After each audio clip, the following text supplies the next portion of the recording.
Hi everybody, Spin here, and we're going to look at the location for the Brotherhood of Steel Armor, which is located up here in Grafton.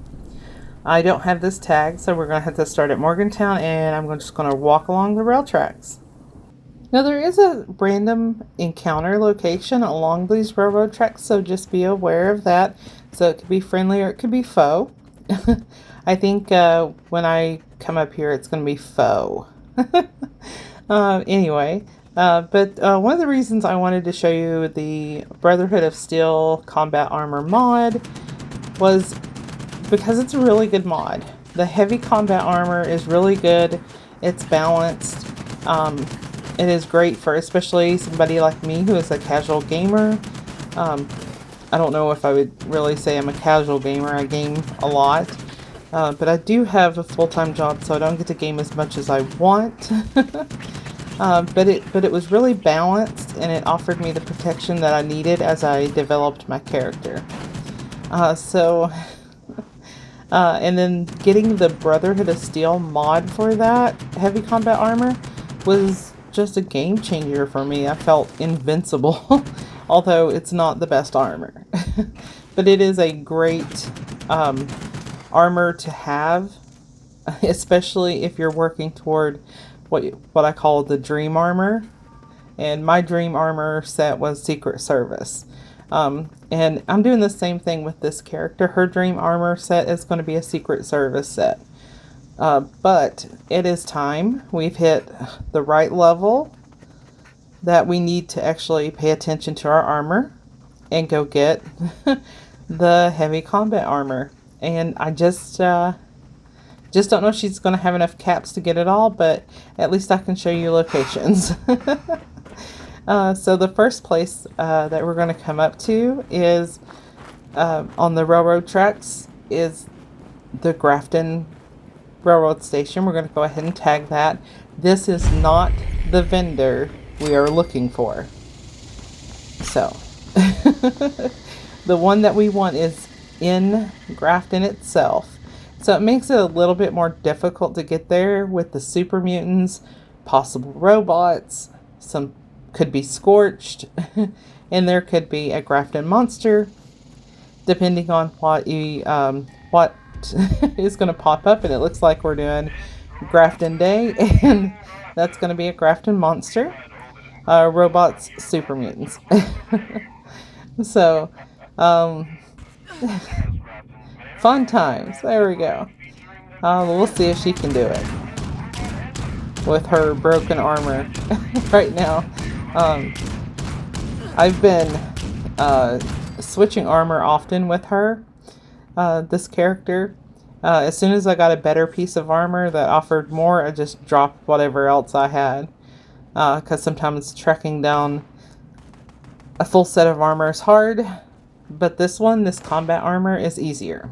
So we've got to that point where we want decent armor. Okay, so it's Grafton Day. So I'm just going to let the Grafton monster and the super mutants kind of wear themselves out. So I'm just going to run around them and kind of hide in this little building here.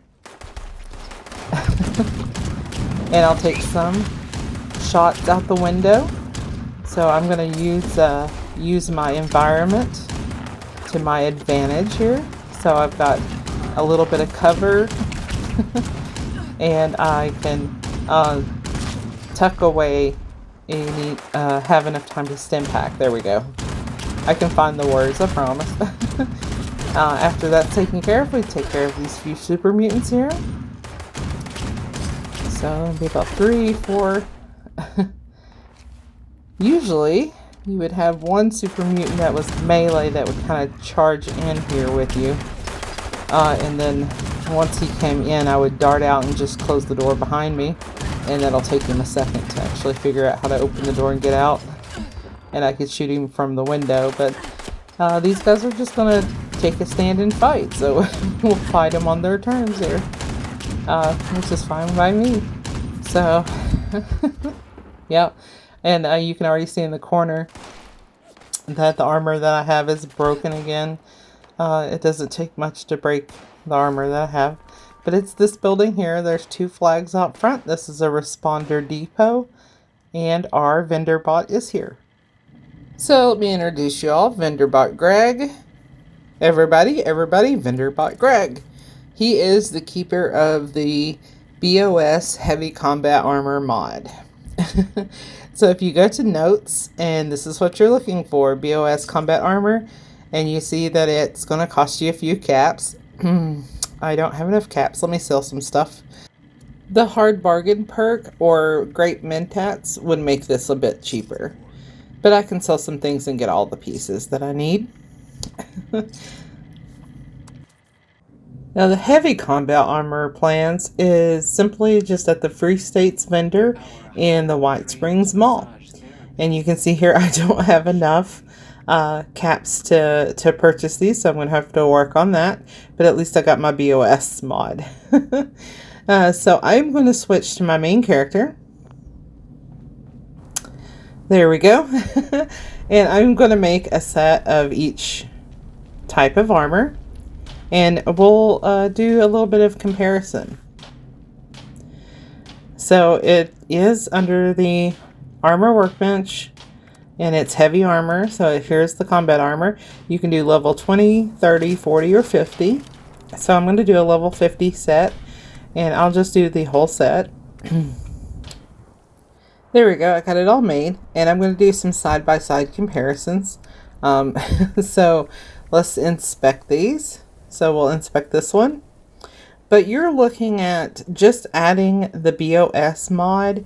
You're looking at doubling your damage resistance and your energy resistance. It's not quite double for the chest plate. But you are getting a good increase on all of your limbs. And that's good. And you see that just with the standard, there is another section for another mod. So you could add the biomesh, you could add lead lined, you could add deep pocketed, lighter weight, anything like that. So it gives you an extra slot for a mod. So that's good. And you can throw some legendaries on there and make it even better. Which is what I'll probably do on my other character once I get her full set. I'll throw some legendaries on there. And this is the armor set that I used up until I got my Secret Service armor. So I'm on my main character, and I don't need all this armor I just made. So I'm going to drop it. Let's see, I'll go to the Overseer's house and the Sutton Rail Station. So I'll drop one set at the Overseer's house, and I'll drop one set at the Sutton Railroad Station. That way somebody can have a little bit of a surprise if they want it. So that's a good thing. I like these donation boxes. I can get rid of a lot of stuff without having to scrap everything. But yeah, we'll put a set in each place. But I liked this armor a lot. It was more durable than my mismatched armor that I had at points of time in my character's development, and the repairs on it wasn't painful. I didn't have to search for a lot of things to repair it. But yeah, it was a really good matching set. And the other character, I said when it's about time for her. What I meant is she hit level 50. So we can take a legendary perk. And those legendary perks require you to have matching sets of armor. Well, this will be my first matching set of armor. Actually was my very first matching set of armor. Is it the absolute best armor out there? No. Is it a good armor when you're starting out till you get all your dream armor and get the rolls on your dream armor? Yes. So, so there you go. My opinion on what I think is the best beginning armor in the game. I actually still have a set of this on my main character in her stash box that I use from time to time. All right. So thanks for watching. And hit that like button for me or drop a comment.